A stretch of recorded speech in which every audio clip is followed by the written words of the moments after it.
welcome back to The World is Storytelling with me, Ronni. And this is a very, very exciting episode as we have the amazing Shawna Scott on. Our Shawna, lots of you may know, is a wonderful person who's been on very, very, very large podcasts and appearances. And it's an honour to have her on our podcast too, our little podcast too. Now, we climbed up a hill in Galway, Knockma, very, very beautiful place. It wasn't the county top, so I'll be back in Galway at some point soon to do the county top. But it's a really nice feeling to be expanding this podcast to climbing hills. Let's just climb hills. How fantastic. Now, without further ado, let's head into the episode. And before we get there, I saw this fellow the other day, and he had a big blown up balloon on the side of his head. And I said, "What's that?" And he said, "Oh, that's just my area of expertise." That's, even by my standards, that's a really bad one. Do you get it? Area of expertise. Anyway, I'll stop here. Thank you very, very much for listening, and have a wonderful, wonderful day.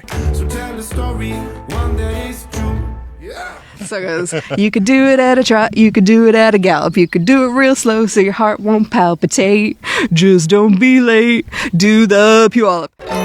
And I lived in Dublin for 15 years. Like, I would consider myself a dub more than anything else. I know that the accent is deceptive, but like... Well, I'm English, so to me, maybe this is a dub accent. Yeah. No, I know. Growing up in America, we're not... Well, I suppose, like, in high school, you're required to do 2 years of a foreign language, so I did 2 years of Spanish. Okay. So, hablo poquito español, but again, terrible fucking accent. I love the accent. It's like...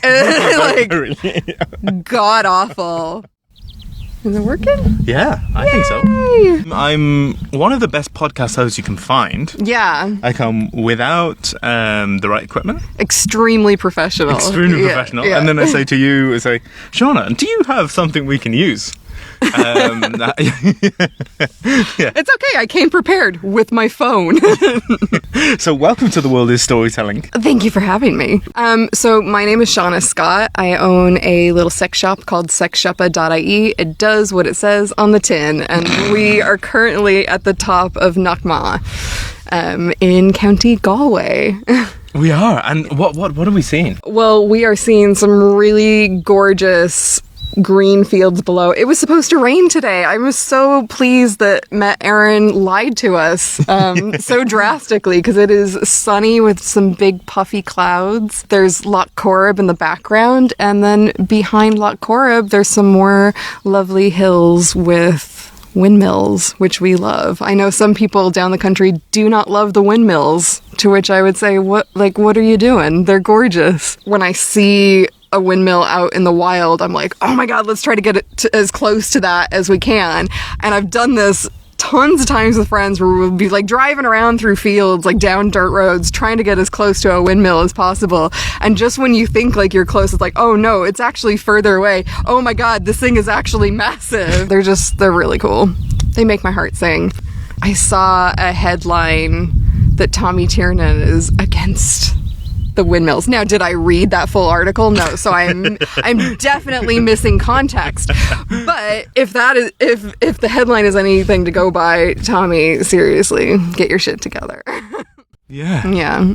And we're on this massive, quartz, limestone pavement kind of thing. We had to climb a hill that is kind of, like quartz limestone. I'm pretty sure, yeah. It's very burny up here. But yeah, we had to climb all the way up because there was 2 ladies enjoying the view on the one bench that was available. How dare they? How dare they? And then by the time we got up to this hill, they were gone. And now we are plonked down on some very hard rocks. But they're very ergonomic. Are they though? I don't know. I'm sitting on something relatively I'm in an okay groove, but I also have a hard piece of quartz right up my crack. So, you know. That sounds like a band name. Quartz up my crack? Yeah. Or a song title, at least for the band. They are definitely a 2010s indie band. Yeah. Or maybe are they a rock band? Oh no, Ronnie, no. Interview over. We are done here.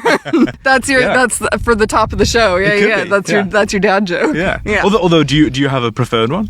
A preferred dad joke? Yeah, well, it doesn't have to be a dad joke. I mean, I feel like it should be gender neutral. I think the one my dad used to say all the time was, I thought it was boogers, but it's not.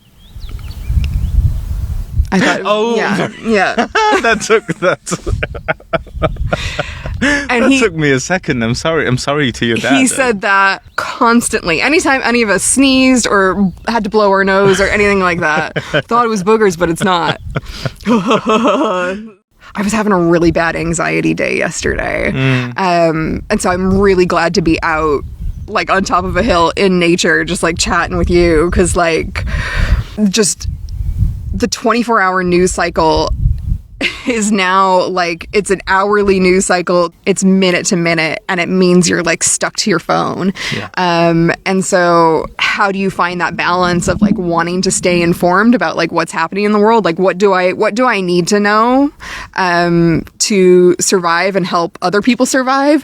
And like, when do I switch off and like feeling this like weird survivor's guilt of like having the privilege to be able to switch off is like that's a bit of a mind fuck too. Yeah It really is. Yeah, I mean, going back to this place, this, you know, touching the grass but not touching the rocks, and being in nature, what does this place mean to you? What's the story of you and Knockma? Yeah.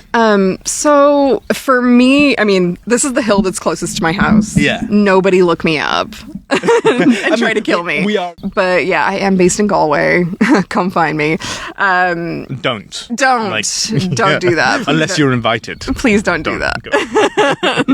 Yeah, I really love this place. It's where me and my housemate come if we're like, okay, we need to take, because like he works from home as well. Yeah. So if we're both going a little stir crazy, we'll be like, okay, let's go walk up the hill. Yeah, I think like the first time I was up here, it was just a sense of calm and acknowledging that the chaos in my life was sort of subsiding. Cricket. Do you have no, it seems like you have a deep it's resentment of cricket. It's more like confusion. I don't understand how it's played, why everyone is wearing white. Yeah, it's just, it's very confusing to me. I've got to be honest, to me as well. Yeah. I don't really know the rules of cricket. They do break for tea, which is quite a nice thing. Oh, that's nice. Yeah. I know Andy Zaltzman, he's the great. comedian, is like obsessed with cricket. There was something really relaxing about hearing Andy Zaltzman just like rattling off fucking cricket stats. So his sister Helen has a podcast Yes. called The Allusionist, and it's all about the history of like words and stuff. I should definitely look that up. Couple of smarty pants, those two Yeah. siblings. And Yeah. funny. Yeah, very, very funny. Yeah. And like me, Jewish. Bad Jews. I fucking love a pickle. Like I'm a pickle girly through and through. So you have good gut bacteria then? I hope so. Yeah. Yeah. I'm keeping regular anyway. Oh, good for you. Yeah. We don't have to keep this in. I mean, Oh no, you can totally keep Yeah, it. I great. fucking love talking about poops. This will absolutely tickle my housemate because like we talk about poops all the time. Right. Because like we both go to the gym and like this is how we like amp each other up to like go to the gym. It's like we will have like coffee in the morning. He has pre-workout. I can't deal with pre-workout. It gets gives you me the shits. it gives me the jitters and like okay, yeah. the tingles and stuff. And yeah, the one time like he gave me a dose of pre-workout, absolutely destroyed the gym toilet. So never again. So like we'll have our coffee, he'll have his pre-workout, and then we have to like wait a half hour so that we both shit and then we go to the gym. nice. Yeah. Nice. Yeah, his Yeah. girlfriend hates it. Hates the fact that you talk about it? Well, she's just like, she's like, I'm not going to yuck your guys' yum. We're like, well, we're not saying it's yum, but I mean, it's a big part of life. Yeah, she's we like- talk about food. she's like, I love this for you guys. This is fantastic. fantastic. I love that that is like a big part of your guys' friendship. She's like, I want absolutely nothing to do with it. Yeah. Have you ever shut your pants? Oh, yeah. Yeah. Yeah. Good story? Not recently. I've got a really good story about me pissing myself when I was tell like us. 10 years old. Okay. So when I was like between the ages of 9 and 11, I was obsessed was Siegfried and Roy. Do you know who Siegfried and Roy are? No. Who are Okay, they were Las Vegas magicians. Oh, all right. Okay. They were so spangly, the most camp, and their whole thing was like they had white tigers. One year, my parents surprised me and my sister, and they're like, we're going to Las Vegas. Yeah. Like, the first thing we asked was, are we gonna go see Siegfried and Roy? And my parents were like, yes. I'm like, oh my God. Everything in my life has been leading up to this moment. I'm gonna get to see a white tiger. You know, like, problematic, but it was the 90s. Nobody really, they're like, oh, it's for conservation. Was it fuck? So the first night, like, we fly down, my sister gets pink eye on the plane. It starts to like get really inflamed. My dad is like down in the hotel pharmacy at midnight trying to get my sister eye drops for her pink eye. The two of us are fighting. It's just like, oh man, it's starting off to be like a good trip, but we're all excited. This is like the first time any of us had been in Vegas. And then that night we go to the Mirage Hotel to go see Siegfried and Roy. And it is set up like a dinner theater style thing. And there's like stadium seating out the back. But if you paid the extra big bucks, you got to sit in this like dinner theater kind of loop around the stage. And my parents paid the big bucks and got us that. Oh. So it was like the four of us sat in there. The other important detail about this show is that they give you unlimited soda. I have never had unlimited soda before. And I'm like, my parents paid big money for these seats. I got to get their money's worth. Oh, yeah. And so I am just You're like, such a hero. oh my God, yeah. Like doing it for the team. Just downing Coca-Cola as fast as I could. I start to need to pee and I'm like, I really gotta go. But I know because of a TV program that I watched that the height of their show is when they disappear an elephant. And they're going to do it on stage. And I'm like, I have to see this. And then it gets so bad that I'm like, no, I gotta go. And so I say to my mom, like, I really have to pee. If I don't go, I'm going to like pee my pants. And she was like, okay. So she like brings me out of the theater. We go to try to find a bathroom. It takes forever because there isn't one just like right outside the theater. And then we get there and there's a queue. And my mom is like, can we just skip ahead? Like, she really, really has to go. So I get in. I'm like, you know when you have to pee so bad you can't even like think properly and like your fine motor skills just aren't working, and I'm like trying to like fill with the lock on the door and it's not working. I'm like, and then it just happens. Aww. And there's just like puddle all around me, and I'm just like, Mom. So she comes in and she's like laughing her head off. She thinks this is hilarious. I am about ready to cry.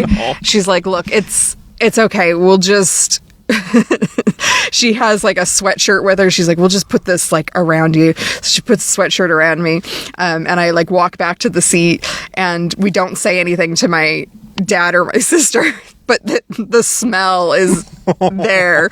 And then also the other important detail is that at the end of the show, there's a photographer that comes around to take photos of everybody, because that was part of your ticket price, is they take photos of everybody, so you have like a souvenir. So there's a photo of us as a family sitting at this like dinner theater table. My sister has got massive pink eye, and I have just got this like look on my face like I just want to go home, because what you can't see in the photo is I have already pissed myself. And then, like, pooping stories, the only, like, interesting one I have is the time I had to shit in a bag at Glastonbury. Oh, lovely. But I think lots of people have done that. Yeah, I'd say so. Because the toilets there are absolutely grim, and the year that I went, they did not empty them. And by day 2, like, it was already, like, coming up convex, like over the seat. Like it was bad. I'm like, I'm not doing that. I'm going to hold it forever and then just like pee in random like bushes or something. I'm like, I can't deal with the portaloos. Finally on the last day, I'm like, no, I gotta poop so bad then, and then just took the biggest shit of my life in a bin bag in my tent. And because it was the last day, we were cleaning out the tent and everything. And so my husband at the time, he had gone off to like go throw a bunch of stuff in the bin, and he came back, and he thought that I had like gathered up some more rubbish, and I had like the bin bag was like sat in the porch area of the tent, and he just picked it up to go he was like, this is super heavy, what did you put in this? I'm like, don't open that bag. Yeah. That marriage didn't last, by the way. Because of the poo? Not because of the poo, but like, yeah. Let's say it was because of the poo. Yeah. Yeah. Yeah. If my ex-husband is listening to this in Texas, was it because of the poo? Well, congrats on being in the National Concert Hall. Thank you. Yeah, what were you... So that was part of Viva La Vulva. And it's just like, it's a really great night. It's really like well-rounded, and it's all kind of talking about the things about like womanhood, especially going through like menopause, that like you don't really get. Like, it's just one of those things. It's like, it's not really talked about, or not talked about as much as it should be. Yeah, it's really, really beneficial to the people who like have been coming to our shows. Yeah. It's great, and it's always like, I always sell like a ton of sex toys, because it's like it's you get a bunch of women in a room, and there are drinks happening, so they'll have a few drinks. Everyone is like super wound up and feeling like really empowered, and a lot of these people have not even considered sex toys. Like the vast majority of them would never have even held a sex toy before. So even if they're not buying anything, just having me there to show them that it's like, it's okay to talk about pleasure. It's okay to like acknowledge that that's important. And even if you're not going to buy anything, just like coming over and like holding a vibrator just to know that that is there and it's not as scary as you think it is, like, that's really cool to see. That's awesome. Last year I was at Electric Picnic. I was sponsoring prizes so in the Irish language tent, they did a Pornas Gaeilge. So what they do is they put like porn clips on screen, and they get like audience members to come up and dub over what they're seeing on screen in Irish, just to like test their Irish. And then I was giving out like the prizes, and then afterwards like people could come over and buy my wares. Yeah. So I like to think that there was a good few people out there like riding in tents with my products. So yeah, I think that would probably be the closest in nature kind of comparison. Yeah. I suppose, yeah. But that was a lot of fun. I had to drag a giant suitcase full of sex toys. Well, thank you so much, Shawna, for coming on the World of Storytelling. Thanks for having me, Ronni. My absolute pleasure, and thank you for introducing me to Knockma. Knockma? Yeah, the gal in the post office. She said Knockma. Okay. So I know. Accents, exactly. Anyway, it's a very, very lovely place, and I'll try not to knock myself down as I walk down the hill. Thank you so much. Some say the old ruins in the sand tell us every story will come to an end. But my dear, we can live what we tell. We are storytelling animals.